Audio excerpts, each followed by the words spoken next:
네, 안녕하세요. 철영입니다. 네, 얼마 전 트럼프 미국 대통령 후보가 연설 중에 피격되는 사건이 있었죠. 굉장히 충격적인 일이었습니다만 이 사건으로 트럼프 후보의 당선 확률이 올라가면서 예상치 못하게 큰 수혜를 받은 자산이 있습니다. 바로 비트코인이죠. 비트코인은 트럼프 사건이 전해진 직후부터 가격이 오르기 시작해 일주일간 뚫지 못하고 있던 200일 이평선을 가볍게 돌파했고 현재는 6만 달러 위에서 가격이 형성되어 있습니다. 누가 보더라도 트럼프 사건으로 인해 가격이 혜택을 받았다는 사실을 확인할 수 있는데요. 물론 투자 시장에서 보통 이러한 이슈는 단기성으로 끝나는 경우가 많습니다. 그리고 원래도 트럼프의 당선 가능성이 높았던 상황이기 때문에 그 영향력도 상대적으로 적을 것으로 예상되고요. 따라서 비트코인의 가격 역시 사건에 대한 대중들의 반응이 잠잠해지고 나면 다시 조정을 받을 가능성도 있습니다. 실제로 얼마 전 마운트 곡스가 채권자 상환을 위한 준비를 하고 있다는 것이 포착되었죠. 이 소식이 나오자마자 비트코인 가격이 2,000달러 가까이 순식간에 내리기도 했습니다. 그 전까지 급등을 했었으니까 악재 소식이 들리자 일단 이익 실현을 하고 보자는 움직임이었겠죠. 그런데 마운트 곡스 물량 중 실제로 시장에 나올 수 있는 수량은 얼마 전 독일 정부의 물량보다도 훨씬 적을 것이란 예측이 많습니다. 그렇다면 마운트 곡스도 겁먹고 미리 파는 선반영이 모두 끝나고 나면 생각보다 피해는 크지 않을 수 있는 거죠. 오히려 이 마지막 남은 최대 악재인 마운트 곡스마저 사라지고 나면 이후에 어떤 일이 일어날지를 상상해 보시는 편이 더 쉬울 것입니다. 마운트 곡스든 트럼프 사건이든 기껏 몇 주 정도 시장에 단기적 영향을 미치고 사라질 노이즈들입니다. 이번 트럼프 사건도 단기적인 영향으로 끝날 피격 사건 그 자체보다는 중장기적으로 시장에 영향을 줄 수 있는 근본적 변화에 대해 생각해 봐야 합니다. 트럼프는 현재 유력한 대권 주자 중 한 명이죠. 사실 현 시점에서 가장 당선 확률이 높은 후보입니다. 그리고 이런 트럼프가 얼마 있으면 비트코인의 가장 큰 행사 중 하나인 비트코인 컨퍼런스에서 연설을 할 예정입니다. 심지어 사건 이후에도 일정을 취소하지 않았습니다. 그 얘기는 친암호화폐 태도를 분명히 하려는 확실한 의지가 있다는 뜻이겠죠.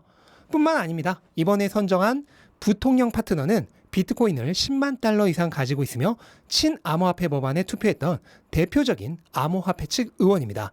자, 한번 생각해 봅시다. 수개월 후 미국의 대통령이 될 가능성이 가장 높은 후보가 조만간 비트코인 컨퍼런스에서 비트코인을 옹호하는 연설을 합니다. 심지어 부통령도 친암호화폐 진영입니다. 이게 하찮은 일일까요? 제가 처음 비트코인 슈퍼사이클을 주장했던 게 작년 3월인데요. 그때만 하더라도 비트코인에 대해 얘기를 꺼내며 가장 많이 달리던 댓글 중 하나가 뭔지 아십니까? 야, 뭔 비트코인이냐? 미국이 비트코인을 금지할 수도 있는데. 이런 댓글들이었습니다. 그런데 불과 1년 정도밖에 지나지 않은 지금은 가장 유력한 대통령 후보가 비트코인을 옹호합니다.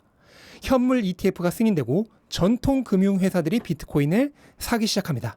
겨우 반년 만에 사들인 금액이 무려 20년 된 금 ETF의 절반에 육박합니다. 이것은 작은 변화가 아니죠. 세계에서 가장 강력한 나라인 미국이 현물 ETF를 통해 금융 시스템에 비트코인을 편입시킨 데 이어서 유력 대통령 후보가 비트코인을 지지하고 나선 것입니다. 이해가 되시나요? 비트코인은 이제 명실상부 정치와 금융 시스템의 전방위적 측면으로부터 세계에서 가장 큰 시장으로 들어가기 시작한 것입니다. 불과 지난 사이클을 한번 생각해 보시기 바랍니다. 앞에서도 얘기했듯 지난 사이클의 비트코인에 대해 얘기하면 달리는 댓글의 절반은 미국이 비트코인을 가만 놔두지 않을 거다였습니다.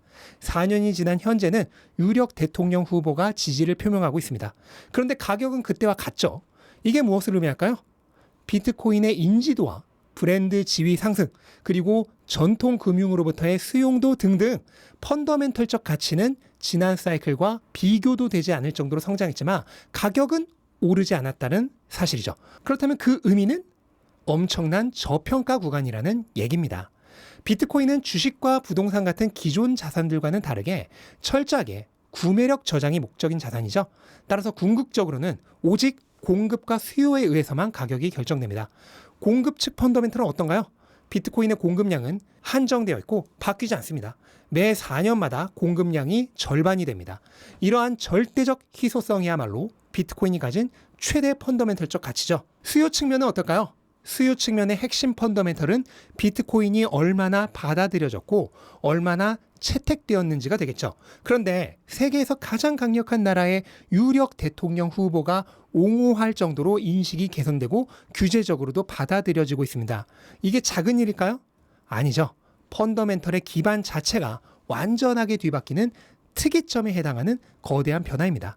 투자자라면 이러한 시대적 변화의 흐름을 놓쳐서는 안 됩니다. 비트코인은 기존에 없던 완전히 새로운 자산 클래스입니다.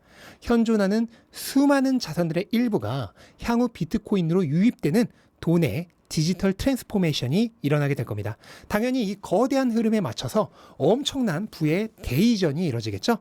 큰 돈의 움직임은 항상 이런 패러다임의 변화에 맞춰 이루어져 왔습니다. 그리고 우리는 지금 그 한복판에 서 있는 것이고요.